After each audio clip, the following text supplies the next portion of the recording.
செல்வண்ணா advance தரான்னு പറഞ്ഞ producer இதுவரை வന്നില്ല. யாரு? அந்த செட்டியாரா? அவரு கண்டிப்பா வந்துடுவாரு. ஓ.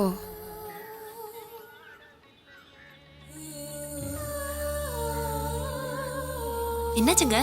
ஒண்ணும் இல்ல, நீ யாரு?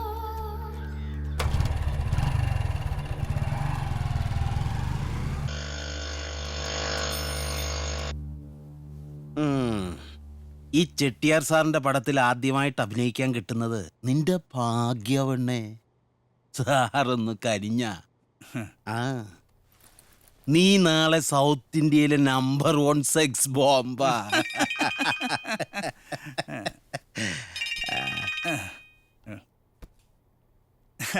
நான் ஏத்தி விட்டங்கத்தா. இந்த கோலிவுட்டிலும் பாலிவுட்டிலும் டோலிவுட்டிலும் கோட்டி கட்டி பறக்குறாங்க.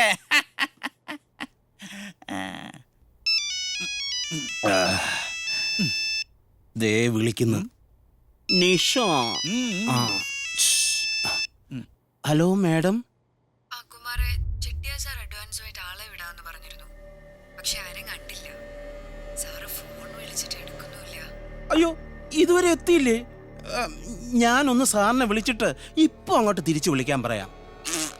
നിഷ முண்டோ அந்த பொண்ணை வச்சு நான் 2 படம் பண்ணேன்.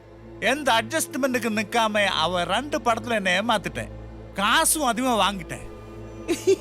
അവളുടെ കാര്യം ഇനി പോക്ക. അഡ്വാൻസ് കൊടുത്തവര് പോലും തിരിച്ചു ചോദിക്കുന്നെന്നാ കേട്ടത്.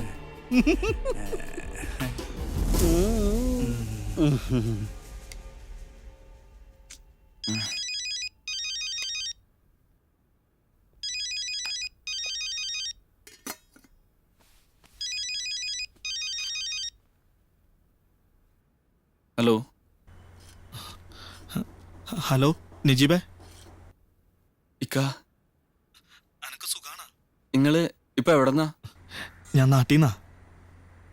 ഒരു വിവരം അറിയിക്കാണ്ട്. എന്താക്കാ? എൻ്റെ ഉമ്മ പോയി നജീബേ. കുറച്ച് കാലായി. എന്നെ അറിയിക്കാൻ കുറേ ശ്രമിച്ചു. എവിടെയാണെന്നറിയണ്ട എങ്ങനെയാ.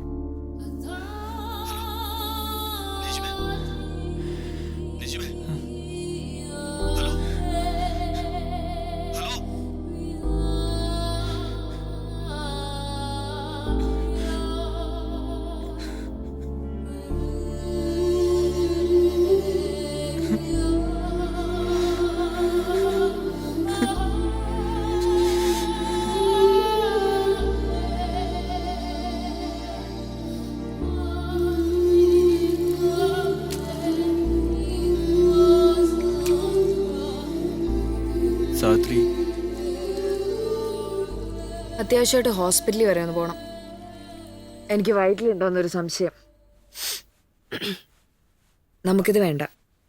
നാളെ തന്നെ ഹോസ്പിറ്റലിൽ പോയി ഇത് കളയണം. നീ എന്താ പറഞ്ഞേ? അതങ്ങനെ നീ മാത്രം തീരുമാനിക്കണ്ട സാവിത്രി, പ്ലീസ്. പടച്ചോൻ പൊറുക്കാത്ത കാര്യം നീ പറയണേ. നമ്മുടെ ജീവിതം ഇങ്ങനെയായി. നമുക്ക് ആ കുട്ടീനെങ്കിലും മര്യാദയ്ക്ക് വളർത്തണം. എങ്ങനെ വളർത്തുന്നാ പറഞ്ഞു വരുന്നത്? തെണ്ടുവോ? പിന്നെ പടച്ചോൻ കാണിച്ച വഴിയിലൂടാണല്ലോ നമ്മളിപ്പോ ജീവിക്കുന്നേ. നീ പറഞ്ഞില്ലേ നമ്മുടെ ജീവിതം ഇങ്ങനെ ആയി പോയെന്ന്. ഇതിലേക്ക് ആ കുട്ടിയെ കൂടെ കൊണ്ടുവരുന്നതായിരിക്കും അതിനോട് ചെയ്യുന്ന ഏറ്റവും വലിയ പാപം. സാവിത്രി, 10 ആളുടെ മുന്നിൽ തല കുനിക്കാതെ നടക്കാൻ പറ്റുമോ കുട്ടിക്ക്? അച്ഛനും അമ്മയും വലിയ പേരാണല്ലോ ഉണ്ടാക്കി വെച്ചിരിക്കുന്നേ. നീ എന്തൊക്കെ ന്യായം പറഞ്ഞാലും ആ കുഞ്ഞിനെ കൊന്നുള്ള പാപം കൂടി തലേക്കേറ്റി വെക്കരുത്. പിന്നൊരു പ്രസവം കഴിഞ്ഞാൽ എന്നെ ആരെങ്കിലും അഭിനയിക്കാൻ വിളിക്കൂ? വളർത്തും പോലും. എനിക്കൊന്നും കേൾക്കണ്ട. നാളെ രാവിലെ തന്നെ ഹോസ്പിറ്റലിൽ പോയി ഇത് കളയണം. എനിക്കിതിനെ വേണ്ട. ഒരു തള്ളയാവുള്ള യോഗമൊന്നും നിന്നെ പോലുള്ളവർക്ക് പറഞ്ഞിട്ടില്ല.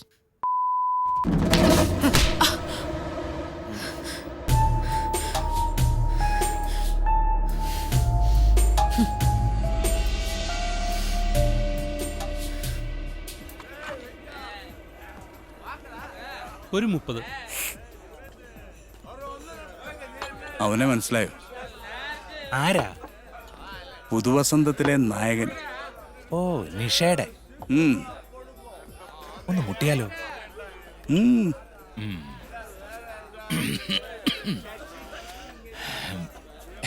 പുതുവസന്തത്തിലെ നായകനല്ലേ? എനിക്കറിയാം. ഒരു റിപ്പീറ്റ്. സാറിനൊരു പെഗ് കൊടുക്കടേ. എന്റെ കൊച്ചനെ, നിങ്ങളെ പോലൊരു ഭാഗ്യവാനെ ഞാൻ എന്റെ ജീവിതത്തിൽ കണ്ടിട്ടില്ല. ആ നിഷയുടെ കൂടെ സിനിമയിൽ അഭിനയിക്കുകയും ചെയ്തു, അവളെ തന്നെ കൂടെ പൊറുപ്പിക്കുകയും ചെയ്തു. അതെ, ഞാനൊരു തനി അച്ചായന, വേറെ വേഷമൊന്നും വിചാരിക്കണ്ട. അവളുടെ പൊക്കിള് കണ്ട അന്ന് പോലെ തുടങ്ങിയതാ. ഒരേ ഒരു രാത്രി ഞങ്ങൾ രണ്ടുപേരും മാത്രം. ആശാൻ പറ, എന്നാ വേണം? ഉം?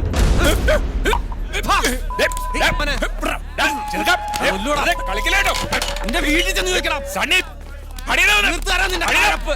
വിടാൻ. വിട്.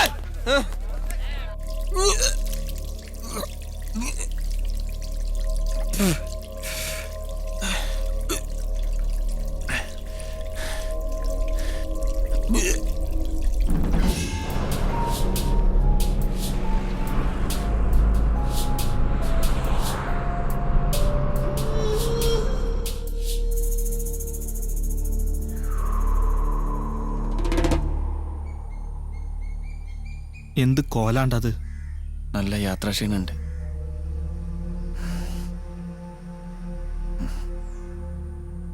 എന്റെ ഉമ്മ അന്നത്തെ ആ പ്രശ്നത്തിന് ശേഷം ഓരോരു വശം തളർന്നു വീണ് കുറെ നാൾ കോട്ടയ്ക്കലൊക്കെ കിടന്ന് പ്രയോജനമൊന്നും ഉണ്ടായില്ല. പിന്നെ പടച്ചോന് തോന്നിയിട്ടുണ്ടാവും ഇങ്ങനെയായിട്ട് ബുദ്ധിമുട്ടിക്കണ്ടെന്ന്.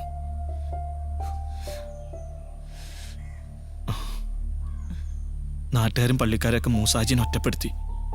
കച്ചവടവും വീടും ഒക്കെ പോയി. ഒരു മനുഷ്യായുസില് ഇതീ കൂടുതലൊക്കെ എന്തനുഭവിക്കാനാ?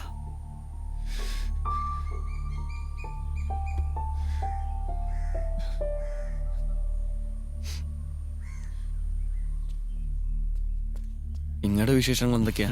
എൻ്റെ നിക്കാഹ് കഴിഞ്ഞ് 2 കുട്ടികളായി. ഇരട്ടകളാ, 2 പെണ്ണ്. അതുകൊണ്ട് ഇപ്പം ഞമ്മക്ക് പ്രാരാബ്ദമായി. പിന്നെ സൈനബ് ഇപ്പം സൗദിയിലാ. അന്നെ കുറെ കാത്ത്. നമസ്കാർ. ആ, എനിക്ക് നിങ്ങളുടെ കുട്ടികളെ ഒന്ന് കാണണമെന്നുണ്ട്. ഇപ്പം വേണ്ട നജീബേ. ആ നാട്ടിലേക്ക് അന്നേം കുട്ടി പോവാച്ചാ അത് ശരിയാവൂല. നിങ്ങളുടെ ഭാര്യ എന്നെ തിരിച്ചറിഞ്ഞ പ്രശ്നമല്ലേ? ഛേ, അതുകൊണ്ടല്ലടാ. നിങ്ങള് കുട്ടികൾക്ക് എന്തെങ്കിലും മേടിച്ചു കൊടുക്ക്. ഏയ് വേണ്ട. എന്തിനാണ്ടാ? ഇത് വെച്ചോ. വേണ്ടാന്ന്. നിങ്ങൾ പോയിക്കോ, ഞാൻ വിളിച്ചോളാം.